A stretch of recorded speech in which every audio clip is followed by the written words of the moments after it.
Rasulullah itu dakwah bukan dengan reaksi terhadap keadaan, tidak. Tapi Rasulullah itu dakwah karena perintah Allah. Memulai dakwah karena perintah Allah. Dan beliau tegas kepada siapa saja, karena ini perintah Allah, saya tidak bisa menghentikan. Kalau seumpama ini maunya saya, kalau para raja tidak setuju, akan saya hentikan. Maka dasarkan dakwah ini hanya karena taat kepada Allah. Barulah dakwah itu akan ada kekuatannya sebenarnya. Innal hamdalillah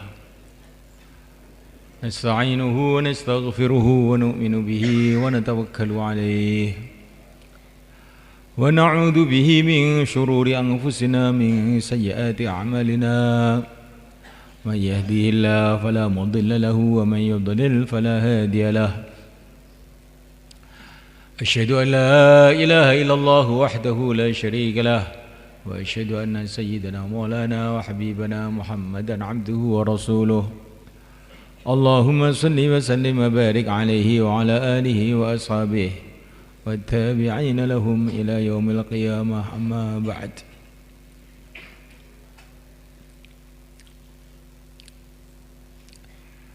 Hadirin yang dimuliakan,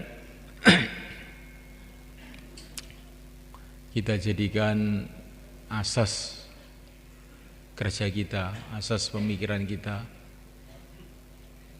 hanyalah taat kepada Allah untuk mencari ridha Allah SWT. Termasuk juga usaha dakwah ini. Yang mulia Nabi Agung Muhammad SAW 40 tahun di Mekah. Beliau tidak bicara dakwah tidak bicara. Karena apa? Karena beliau belum diperintah, maka beliau diam aja. Setelah diperintah oleh Allah, ya ayyuhal muddatsir qum fa'anzir, bangkit dan berikanlah peringatan. Baru beliau ini bergerak. Tidak ada istirahatnya sampai wafat beliau.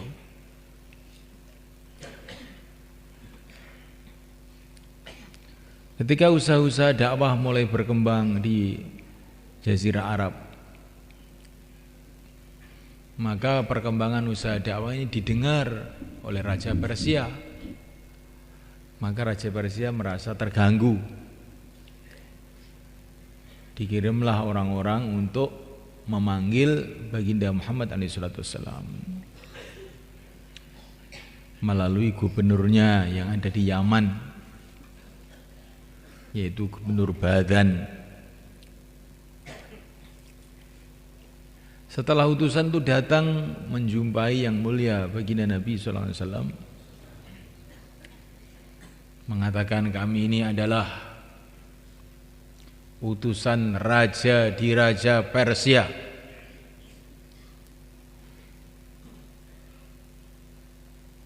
Memerintahkan kepada kamu untuk datang ke istana Persia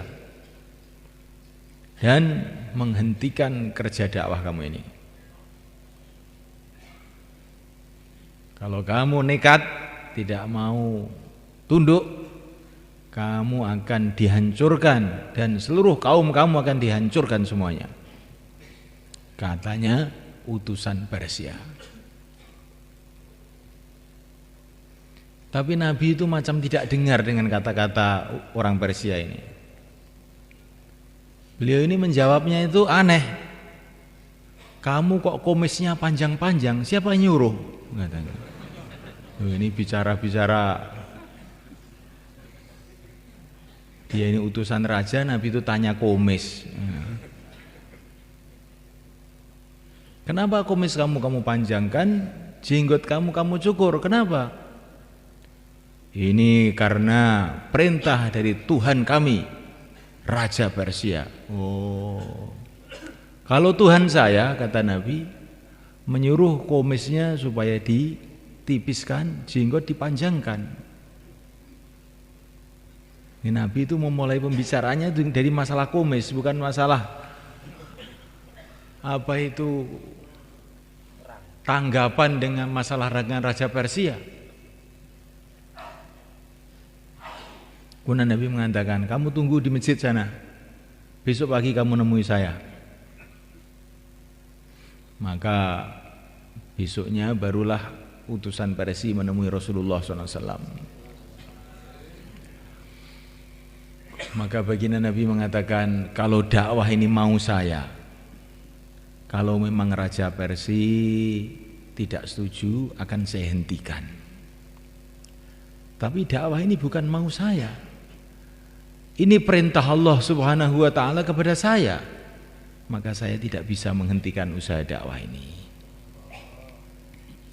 Dan ketahuilah, hai duta Persia, bahwa Tuhanku telah membunuh Tuhan kamu. Apa maksudnya? Tuhanku yang mengutus saya ini telah membunuh Tuhan kamu, Raja Persia itu. Betul begitu? Iya, saya catat loh ini, jangan main-main.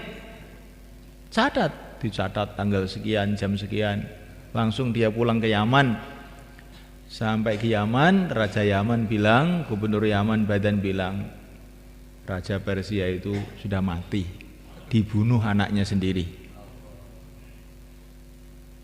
Sekarang kamu jangan berani-berani itu dengan orang Madinah, itu gawat. Nah, terus bagaimana? Kita masuk Islam aja. Nah, akhirnya duta Persia itu malah masuk Islam. Ini ceritanya dakwah itu kayak begitu itu loh, malaikat. Coba kita renungi. Dakwah kita ini karena perintah Allah, apa dakwah kita karena apa? Nah, ini perlu kita luruskan niat kita kembali. Dakwah ini bukan reaksi atas keadaan-keadaan, bukan. Itu jahiliyah itu sudah beratus-ratus tahun, Rasulullah tidak bereaksi apa-apa.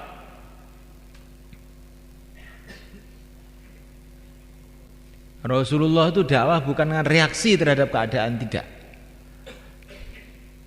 Tapi Rasulullah itu dakwah karena perintah Allah. Memulai dakwah karena perintah Allah. Dan beliau tegas kepada siapa saja, karena ini perintah Allah, saya tidak bisa menghentikan. Kalau seumpama ini maunya saya, kalau para raja tidak setuju, akan saya hentikan. Maka dasarkan dakwah ini hanya karena taat kepada Allah. Barulah dakwah itu akan ada kekuatannya sebenarnya. Maka setan itu ingin menipu kita. Kita dakwah tapi bukan karena taat kepada Allah. Karena mempertahankan gengsinya, karena supaya kita ini dianggap gimana, karkun kuat gitu. Emang saya ini penanggung jawab, kalau tidak dakwah gimana? Malu toh. Dakwah karena malu. Walaupun malu itu sudah lumayan daripada tidak punya malu. Tetapi kalau dakwah karena malu itu belum sesuai dengan dakwah yang sebenarnya. Dakwah karena perintah Allah. Syekh Abdul Wahab hafizahullah, beliau senantiasa menekankan perkara ini. Kembalikan dakwah itu pada asasnya. Dakwah karena perintah Allah saja, bukan karena apa-apa. Seperti sholat perintah Allah, puasa perintah Allah, dakwah perintah Allah. Kita kerjakan dakwah itu dengan asas pemikiran semacam itu. Baru dakwah kita ada kekuatannya. Jangan ada dorongan-dorongan lain selain perintah Allah SWT saja. Jangan ada dorongan-dorongan lain selain ikut perintah saja.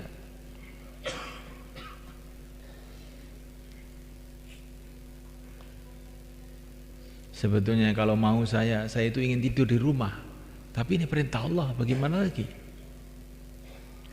Kalau menurut ukuran otak saya, orang dakwah ini begitu lemah.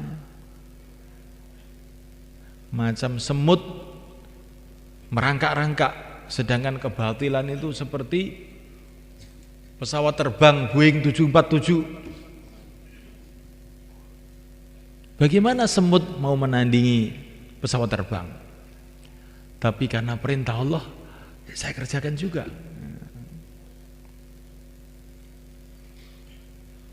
Seseorang mengatakan kepada Syekh Yusuf rahimahullah, Syekh, dakwah itu merangkak seperti semut, kebatilan cepat seperti pesawat terbang. Bagaimana dakwah ini bisa berhasil?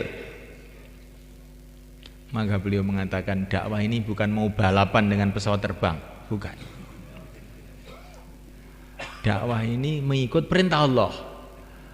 Kalau kita ikut perintah Allah, kalau kita dibela oleh Allah, kalau kita dibantu oleh Allah, apalagi pesawat terbang yang lebih cepat dari pesawat terbang pun akan kalah dengan dakwah ini. Tapi syaratnya dakwah karena perintah Allah, sehingga dakwah itu dibela oleh Allah, sehingga dakwah itu diterima oleh Allah. Itu fikir kita.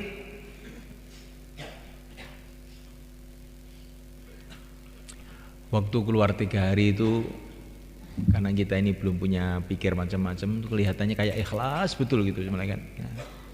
Keluar 3 hari itu nangis, gak ada pikir apa-apa.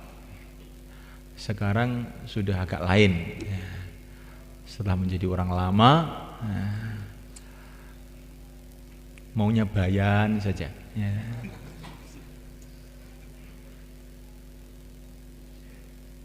Maunya ngatur saja, diatur gak mau. Nah ini yang mengakibatkan kemerosotan rohani kita ini sebenarnya kan. Kita kembalikan dakwah pada aslinya, hanya karena taat perintah Allah saja, hanya untuk membangun akhirat saja, tidak ada niat yang lain-lain. Di depan, di belakang sama aja, di mahalah, di halakoh, di markas, di nizamuddin sama aja. Yang penting dapat ridho Allah. Bayan yang dengar 1 orang dengan bayan yang dengar 1000 orang sama aja. Itu tandanya ikhlas. Itu kemarin waktu haji itu Syekh Abdul Wahab itu datang ke rumah satu karkun di Madinah sana. Bayan panjang 1 jam lebih. Saya kira tuh yang dengarkan banyak, ternyata yang dengarkan 3 orang cuman. Bayan istimewa 1 juta orang juga beliau begitu bayannya. Yang dengar 3 orang juga begitu juga sama saja. Masya Allah. Zaman dulu, ini ceritanya ulama-ulama India ini. Di India itu ada seorang ahli bayan, sehingga sampai disebut Amirul Bayan, Amir Bayan. Saking pandainya bayan itu. Itu orang sezaman dengan Syekh Ilyas, sebelum sedikit gitu. Namanya Athaullah Al-Bukhari, namanya begitu. Kalau beliau bayan itu, Masya Allah, macam orang itu tersihir semua. Kalau beliau menangis, semua ikut nangis. Kalau beliau tertawa, semua ikut tertawa. Orang-orang Hindu dengar bayan dia, nggak usah nanti cash pada masuk Islam, ribuan orang. Bukan ribuan, puluhan ribu orang Hindu itu masuk Islam. Itu Athaullah Al-Bukhari itu. Satu hari malaikat Allah Ta'ala beliau bayan yang dengarkan ribuan orang. Baru turun, datang satu orang kepada beliau ini, Syekh, saya terlambat Syekh, saya minta bayan seperti tadi. Oh iya, dibayani satu orang ini persis seperti bayan di depan ribuan orang itu. Nah, ini namanya ikhlas malaikat. Kalau kita ini enggak, kalau bayan memang semangat, tapi kalau dengar itu ngantuk. Ini tandanya enggak ikhlas ini malaikat. Kalau jadi amir semangat, kalau jadi makmur enggak mau mikir. Pokoknya tanggung jawab amir, enggak mau mikir. Coba ini semalekan. Ini di sini guyonan, nanti di akhirat jadi urusan besar. Di akhirat jadi urusan besar. Apa saja amal bukan karena Allah, tertolak semua. Kembalikan amal hanya semata-mata karena Allah.